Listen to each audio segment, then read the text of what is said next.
से देखनी तो के हम भूल गईनी दुनिया सारी।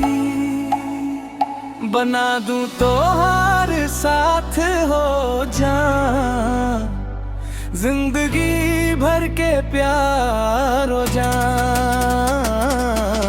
हाथ में हाथ रहे हमार, कभी ना छूटे ये प्यार।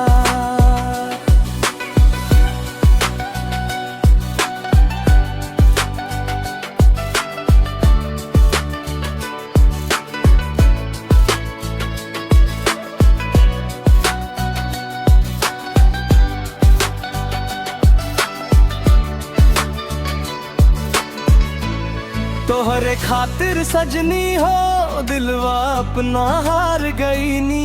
सपना में भी तू ही आवे, तोहरे में हम खो गई नी।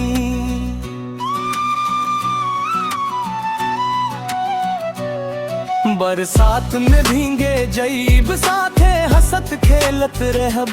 जन्म जन्म के साथिया बन के तोहरे संग जियात रहब। बना दूं तो हर साथ हो जाऊं, रहब तोहरे साथ हो जाऊं। ये दुनिया चाहे कुछ कहे, प्यार हमारा सच्चा